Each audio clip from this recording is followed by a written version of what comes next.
Hello everyone, आज हम बात करेंगे ड्यू डेट के बारे में।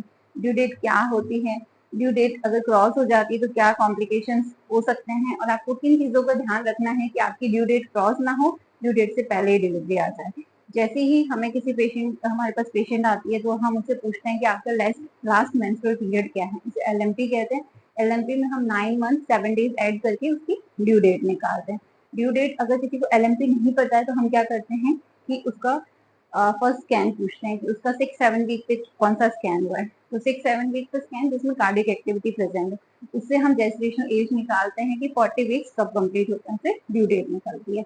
अब अगर ड्यू डेट किसी की आ गई है तब भी पेन नहीं आए तो उसके क्या कॉम्प्लिकेशन हो सकते हैं। सबसे इम्पोर्टेंट कॉम्प्लिकेशन ये होता है कि 40 वीक तक लाइटर एडिक्वेट रहता है। जैसे 40 वीक क्रॉस होते हैं बच्चे के चारों तरफ पानी कम हो जाता है। ऐसे में क्या होता है कि बच्चा पेट में खत्म भी हो सकता है, प्लासेंटल अब्रप्शन हो सकता है, पेशेंट का ऑल ऑफ सडन बीपी बढ़ सकता है जिसकी वजह से उसे पीआईएच हो सकता है, प्री एक्लम्शिया एक्लम्शिया, मरीज को फिट्स भी आ सकते हैं। तो ऐसे में हमें क्या करना है कि जैसे ही ड्यू डेट तक वेट कर लिया आपने, पेन नहीं आया तो आपको डॉक्टर को तुरंत दिखाना है। जब आप ड्यू डेट के साथ अगर अभी तक आपको पेन नहीं आए, जब ड्यू डेट तक किसी को पेन नहीं आया तो उसके क्या कारण हो सकते हैं। जो मोस्ट कॉमनली देखा गया है वो सिफेलोपेल्विक डिस्प्रोपोर्शन की। जैसे ही जनरली ऐसा होता है कि 9 मंथ कंप्लीट होने वाला होता है, बेबी का हेड नीचे जाता है, हेड डिसेंड करता है, जिसकी वजह से उसको पेन आना शुरू हो जाते हैं और लेबर शुरू हो जाता है। किसी की सिफेलोपेल्विक डिस्प्रोपोर्शन मतलब नीचे का रास्ता बेबी के वेट के हिसाब से बहुत संकड़ा है तो बच्चा नीचे नहीं जा पाएगा। तो ऐसे में उसको मरीज को बच्चा नीचे आएगा ही नहीं, दर्द आएंगे नहीं।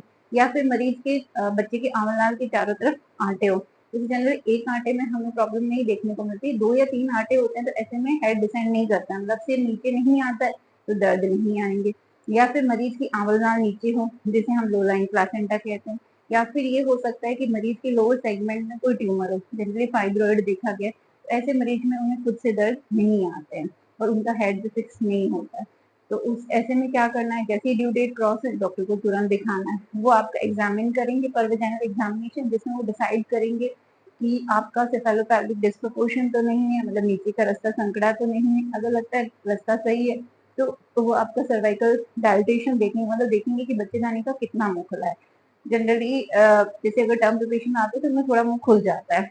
फिर उसके बाद वो डिसाइड करेंगे कौन से मेथड से हमें इंडक्शन करना है या पेशेंट को कैसे दर्द लाना है।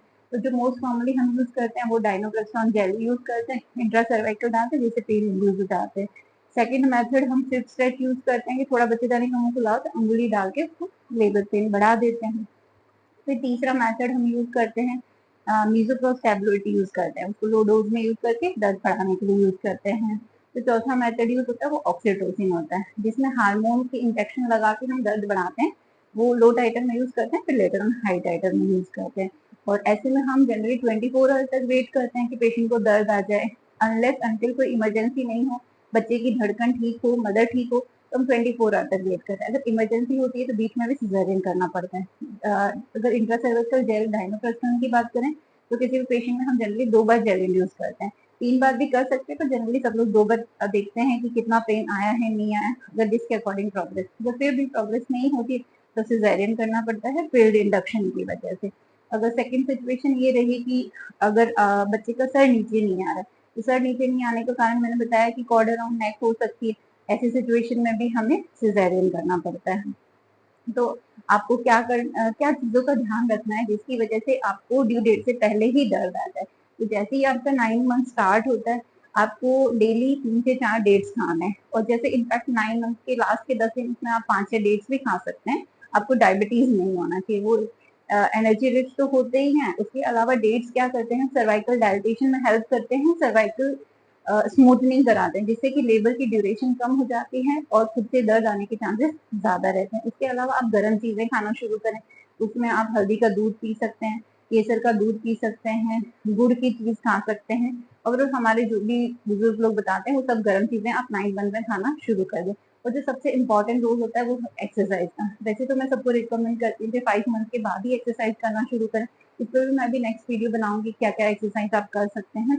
बट आप नेट पे देख के नॉर्मली एक्सरसाइज कर सकते हैं जो प्रेगनेंसी में सेफ, अंडर ऑब्जर्वेशन करनी है, खुद से नहीं करनी है। डॉक्टर को आप एक बार डिस्कस करें, आप जिस भी डॉक्टर को दिखाते हैं कि मुझे ये एक्सरसाइज करनी है या नहीं। उसके अलावा जो सबसे इजी चीज मेरे को देखने में लगती है कि अगर आप वर्किंग